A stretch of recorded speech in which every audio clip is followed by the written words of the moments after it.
Afternoon, everybody. Just start with some housekeeping. So we'll start with the broadcast section that's got no embargo, followed by an embargoed section. As always, no live tweeting in the broadcast section, please. We'll start with team news from Sky and then ask for a maximum of 2 questions per person. We'll try to get through as many as possible in the time we have. Jamie, do you want to start us off? Thank you very much. Anthony. Hello, Antonio. Hello. Just start with any team news after last Saturday? No news. Good news, no new injuries, and only Matthew Doherty and Skip and Tanganga are out. Yeah. Before last Saturday, the team seemed to be full of confidence, playing well, scoring lots of goals. Saturday was a bit of a strange performance and result for a lot of Spurs fans. Was that just a one-off, a bad day at the office, or is there something a bit more concerning now going into the run-in?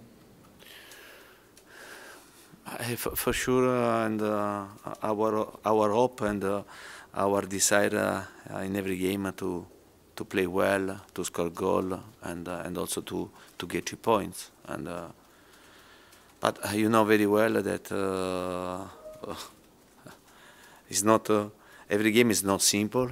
This league is very difficult, and in every game you have to be 100%. Otherwise, you risk, no? You risk, and I think during a season can happen this type of situation, and especially because don't forget Brighton won the last game against Arsenal, and then also yesterday Manchester City, before to score the first goal, they struggled against a team that is a really good team. At the same time, I think it was more fair a draw, but we have to learn. We have to learn that when there are games that if you can't win, you have not to lose, and this is important because at the end of the season, also the draw 1 point can help you to reach your target. Just one other question from me. Manchester United have confirmed that Erik ten Hag will be their manager next season. Yeah. How big a job is that for him? Because he's coming from a club which is very well run, which is a very clear strategy, to a club that seems to be a bit of a mess at the moment. For sure, we are talking about a big club, an important club. But don't forget that last season United ended the league at the second place, no? And this season, and United improved the squad with Varane, Sancho, Cristiano Ronaldo. But they've got worse. Yeah, but yeah, but it's strange, no? It's strange because last season they ended the second place, and in this season you improved the squad. You are going worse than last season, and it means that it's not so easy. It's not so easy in England, especially in England. It's not so easy, and for this reason, I said to you during this season that many teams have to pay attention because in England it's so difficult that you can sleep. You can sleep, and to finish, to stay in the relegation zone, to fight for this, to avoid a relegation, and to fight for a place in Europa League, Conference League, to finish out of the Europe, and yeah, for sure is in England for the manager is a big job for every manager, because the competition is very high, the level is so high that for sure when you are a Manchester United and is a top club, no, and The pressure is massive, and for sure you have to fight to win trophy, to win title, and it's not easy because other teams, top teams, they have the same idea. Thanks, Jamie. Seb? Hi, Antonio. Hey. You had a tricky one against Brighton, and now you're playing Brentford. Brentford have won their last 3. They've beaten West Ham and Chelsea. Do you think it's tricky to play these teams that have got nothing much to play for anymore this season, apart from trying to get as high as possible in the table? Do you feel like maybe they've got more to show now to impress everyone? Yeah, for sure we have to pay great attention because we are talking about a team that is showing to deserve to play Premier League, and they are playing very well. They have beaten an important team. It won't be easy. It won't be easy for us. They are very strong physically. They play good football. They are very dangerous in set pieces, and another situation that now that we are in this position, we are fourth, and for sure in this type of game you want to beat, no? To beat a team that is in a good position. For this reason, my expectation to have a tough game and a tricky game. We have to pay great attention, and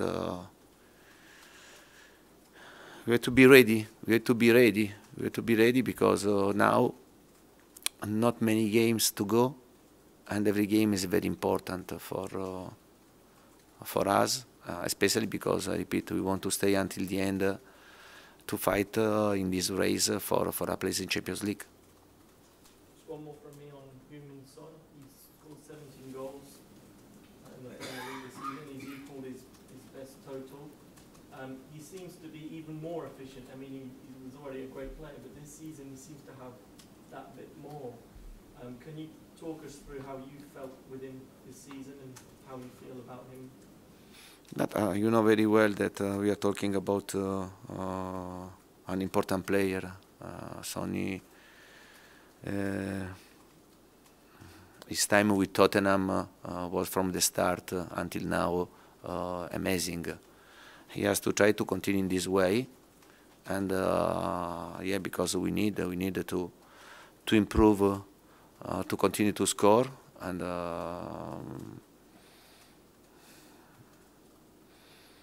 it will be very important to finish the season with the good stats for every single player, but at the same time it will be very important to finish with the team in the best possible position at the end. If we are able to match both situations, it will be good for the players and for the club. Thanks, Seb. Ian? Hi, how are you? Right, good. On Saturday, you're going to come up against Christian Eriksen, a former Spurs player, Yeah. You signed over in Italy. Firstly, how amazing is it, the comeback he has made since last summer? Yeah. And secondly, from what you've seen of his comeback so far, is he exactly still the player who you signed, who Spurs knew for half a dozen years here? First of all, I'm very happy. I'm very happy to see him to play football again, because don't forget, in June was terrible, and the images was terrible for everybody, you know, and we suffered a lot for him, for his family. I had the opportunity to meet him when he just arrived in Brentford, and I had the opportunity to speak with him, with his family, and we are talking about not only an important player, but especially a great person, a great man, and I wish him and his family the best for the present and for the future. To see him again, to meet him tomorrow for a game, it will be a pleasure for me. And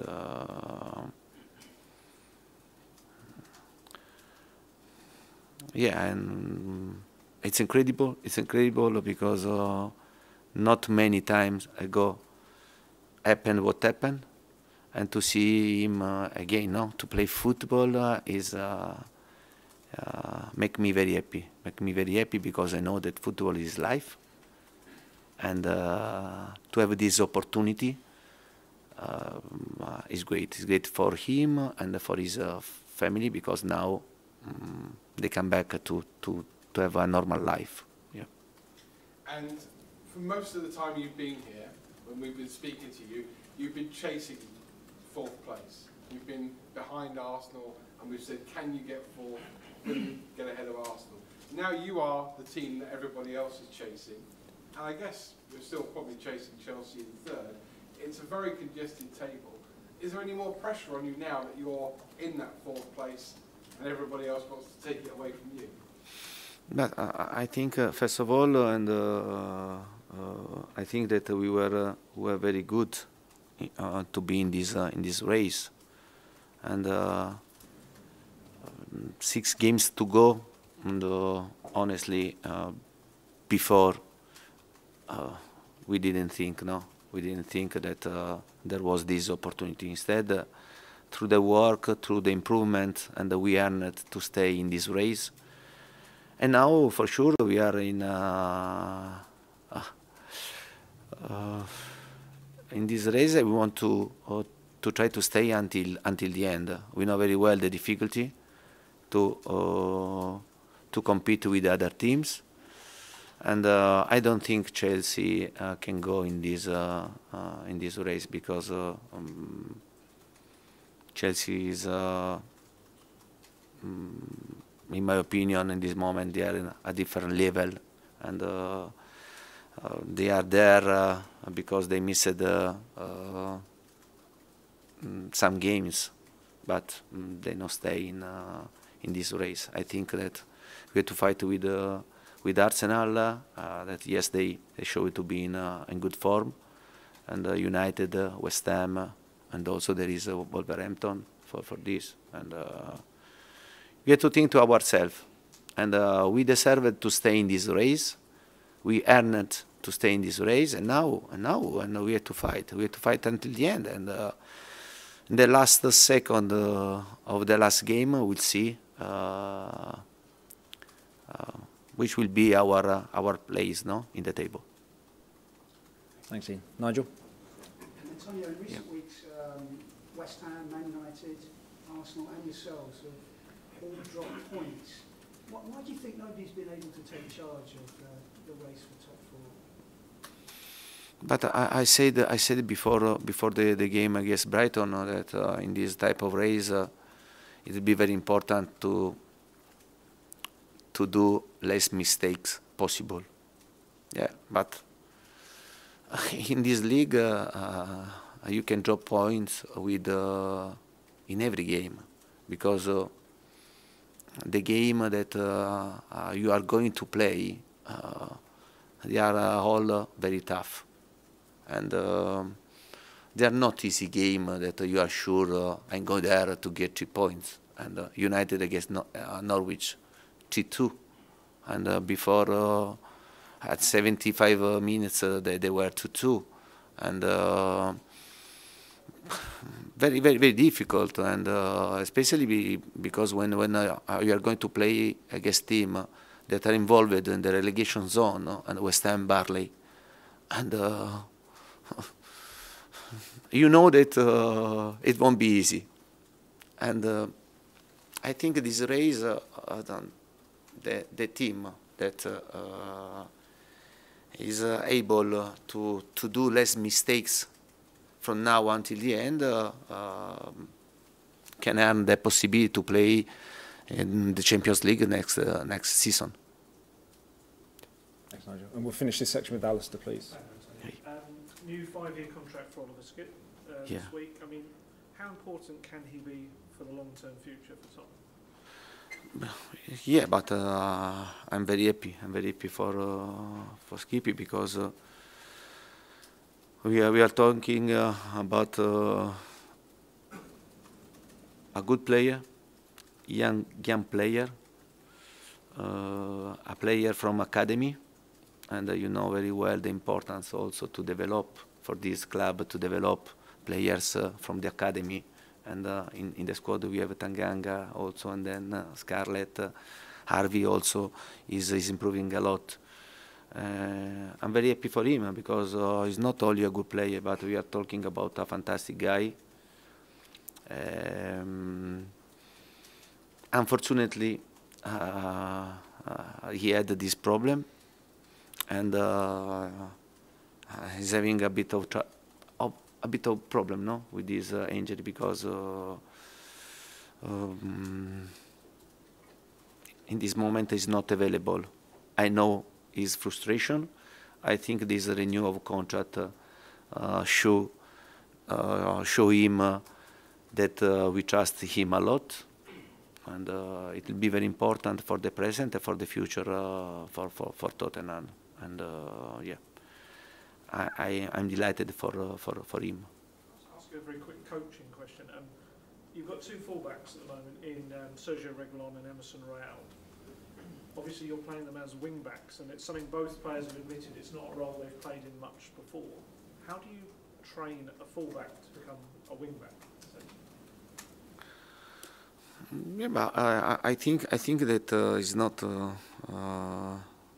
We are talking about a role that is not so difficult. No, it's not so difficult because maybe tactically is the easier role to understand the way to play. For sure, you need to have a specific characteristic, to have a good engine, and to be strong physically, and this is very important because when you have the ball, when you are in possession, you become a striker, you become a winger.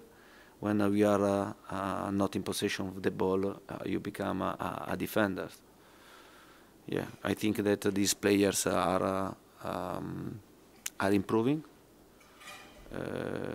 We are talking about young players with a lot of space for improvements, and we are working with them, with Emerson, with Sergio, also with Sessegnon. Yeah, but